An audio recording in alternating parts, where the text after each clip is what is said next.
there's two topics related to the NFL draft I want to bring up. The first one's more focused on just Jordan Morgan from Arizona.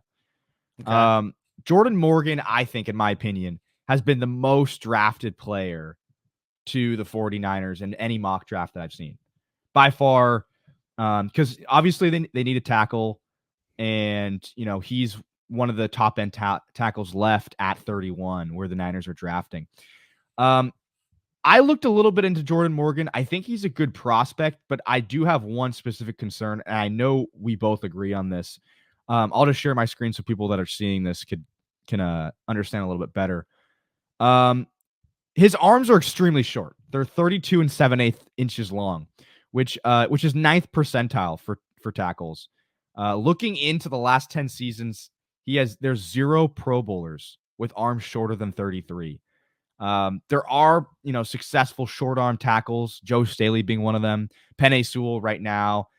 Jason Peters is also notable. He has 33-inch arms, but there's never been a 32-inch arm tackle that's been successful, to my knowledge, in the NFL. If I'm wrong, someone please correct me. And when I was looking into this, I saw that there was similar concerns about Tevin Jenkins in the 2021 NFL draft coming out of Oklahoma State, where he had 33.5-inch arms, played tackle, struggled at tackle, and then moved to guard. So I'm just putting this out here saying that, Jordan Morgan may be a very successful offensive lineman in the NFL, but I would bet that it's more likely than not that he ends up inside rather than outside, just due to his extremely short arms. I know you agree with me on this, but what's your take on that? Well, I don't know that people understand why it means a lot. It means a lot because of the geometry of the rusher and the angles and the ability to keep that guy further away from the quarterback if you have longer arms and you can play with an extended arm. Now, this guy's the captain of the team at Arizona. He's really smart.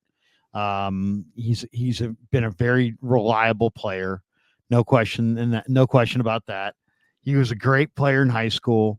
He's also got a track background. He did shot put in track and field. He used to play D line in high school, which is something I was like. He's aggressive. He's physical. I do understand why he keeps getting mocked to the Niners, because, as you said, they're ranking him. They're basically saying the Niners need a tackle, and Alt, Fashanu, Fuaga, Latham, Mims, and Guyton are all going to be gone. And Jordan Morgan's going to be the top tackle on the board, and thus the Niners are going to take him. And a lot of the mocks are like, oh, well, Arizona's out west and the Niners are out west, and there you go. But in reality, I think you're looking at probably a guy who's going to play left guard or right guard for you. And I don't think the 49ers would take that player right there. So I think he's a good player. I like him. I think he's more of like a mid-second round pick guard, and not a end of the first round tackle. But beauty's in the eye of the beholder. I mean, at that point, you're going to be staring at other guys like who are projects. Patrick Paul from Houston's very high cut. It's going to be a project. Kingsley Sumatea from BYU, great athlete, but there's a lot of work to be done there. The guy from Yale has a ridiculously long arms and may have the best prospect profile when you look at 6'5", 318, long arms, super smart. Karan Amagaji might be, the preeminent guys. And then there's a whole another group: Javon Foster, Christian Jones, Blake Fisher, Ladarius Henderson, Gottlieb Ayadaisy, Garrett Greenfield, Caden Wallace. There's a whole nother group of tackles beyond that first and second group. So, I think he's a good player, but I think he's a guard, and I don't think the Niners are taking him at 31. Yeah, no, I'm not trying to be a downer at all. I think some people could take this as me being like, he's not going to be good enough. He could very well be, and I think he'll probably be a very successful offensive lineman in the NFL. But a lot of people are taking Jordan Morgan in their mock drafts and saying this is the replacement for Colton McKivitz at right tackle. This is the right tackle of the 49ers future. And the only thing I would say to that is looking back at, NFL history, there has not been one successful 32-inch arm NFL tackle to my knowledge.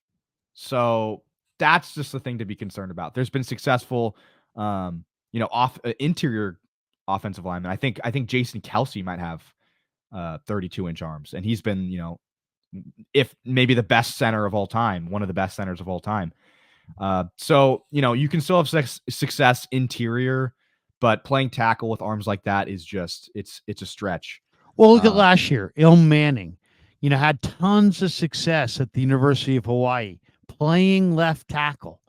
They didn't draft him. They signed him after the draft. They wind up losing him and then getting him back and then maybe losing him again. But I mean, he's a guy who had success at left tackle at the University of Hawaii.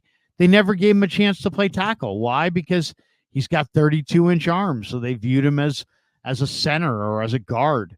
And Chris Forster talked about this earlier this year about why he likes, guys with long arms.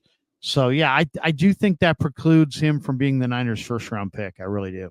Yeah, and it's not like I'm looking at his like hip size or like something random. Like, oh, his thigh size is the shortest we've ever seen. We're talking about arm length, which for an offensive lineman, specifically an offensive tackle, is like one of the most important factors because it's all about the way you leverage yourself. It's all about you're going against huge edge pieces, and it's all about technique. It's all about leverage. And it's not like we're picking on his pinky toe size. It's like this really does matter. And it's just arm length is a very important thing when you're looking at prospects in college. No doubt. Well, all you got to do is watch the all 22 end zone wide on the run plays and just see what arm length means. And then look at the all 22 pass rush off the edge and see what that arm length can do. You can have more mistakes if you have longer arms and get away with it just because you're keeping the guy further away from you. And if you make a mistake, you've got that much more time. If you have short arms and he's in on you, and you make a mistake, he's by you. So it actually, when you watch the cut up films and you watch the L22 pass rushing or run blocking from the tackle spots, you can see where arm length really does play a huge role. Yeah, 100%.